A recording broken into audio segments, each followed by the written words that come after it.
हो रहा है वह सब प्रारब्ध है और कुछ नहीं। अपना किया कराया है, इसमें दूसरे का कोई योग नहीं, ये अपना ही है किया कराया। ये ज्ञान, ज्ञान का अर्थ है कि ये तो प्रारब्ध है और इसकी पूर्ति मुझे करनी है, तो फिर प्रसन्नता पूर्वक हो, ज्ञान पूर्वक हो, फिर वो आनंद के साथ हो। इसलिए इसे कहेंगे श्रवण साधना। सुनने से भ्रम दूर होते हैं। ये तो मैंने बहुत बार बात कही होगी कि न्यायाधीश में और वकील में ये दो चीजें अलग अलग हैं। एक तो वकील को बहुत बोलना आना चाहिए, पर न्यायाधीश को बहुत सुनना आना चाहिए। जिसे बहुत ज्यादा सुनने की आदत है, जो अच्छा श्रोता होता है, जिसे बहुत सुनना आता है, एक नहीं कई पक्षों को, वादी को, प्रतिवादी को, तथ्य को, कथ्य को, साक्ष्य को, प्रमाण को, जो बहुत से दस्तावेजों में से भी कुछ ढूंढकर और फिर सुनना चाहे, जो बार बार सुनना चाहे, उसे न्यायाधीश कहते हैं। और जो बार बार बोलना चाहे उसे वकील कहते हैं। वो कहता है जी एक अवसर और दो बोलने के लिए, एक अवसर और दो।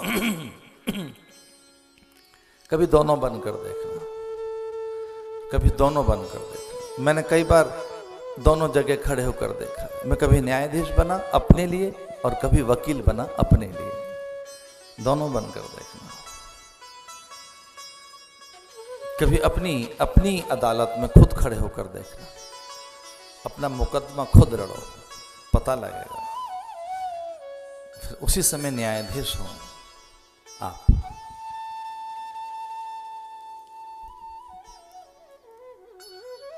श्रवण की बात चल रही है। श्रवण पहला साधन है।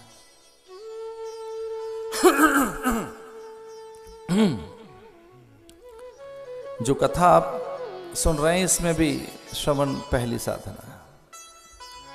योग यज्ञ, जप पूजा, अभिषेक अर्चना, प्राणायाम और प्रार्थनाएं गौण हैं।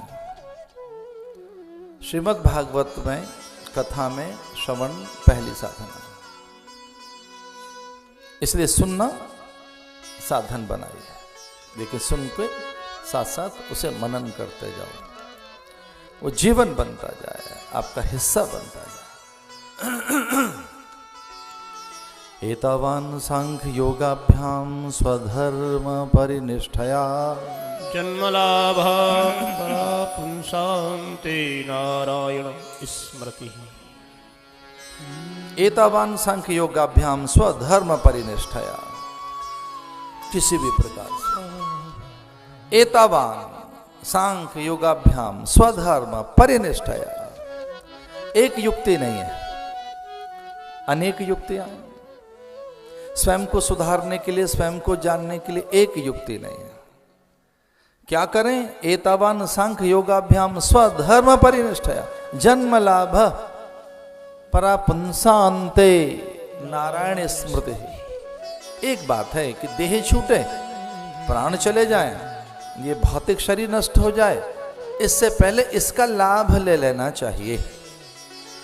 एक लाभ है जन्म का, वो ले लेना चाहिए। बहुत ही विनम्रता पूर्वक कहना चाहता हूं, जिस दिन हम मनुष्य बने उसी दिन एक योग्यता हमें उसी दिन उसी पल मिल गई, जन्म के साथ। जैसे ही हम मनुष्य बने एक योग्यता उसी पल हमें प्राप्त हो गई, और वो है ब्रह्मानुभूति, आनंदानुभूति, रसानुभूति, ज्ञानानुभूति, आत्मानुभूति की योग्यता उसी समय हमें प्राप्त हो गई।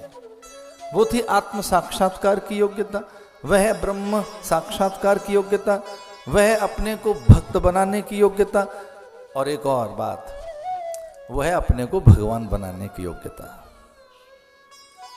स्वयं को सच, स्वयं के सच को जानने की योग्यता। जिस दिन आप मनुष्य बने, ये योग्यता पशु पंछियों को, परिंदों को नहीं मिली, वनस्पतियों को प्राप्त नहीं। ये योग्यता, दो और योग्यताएं आपको मिली। जन्म लाभ, जन्म का लाभ इन दो चीजों में छुपा हुआ है। जन्म लाभ, ये दो योग्यताएं मनुष्यों के अतिरिक्त किसी और के पास नहीं। दो और योग्यताएं आपके पास हैं। कौन कौन सी? कर्म की स्वायत्तता, चिंतन की स्वायत्तता। कर्म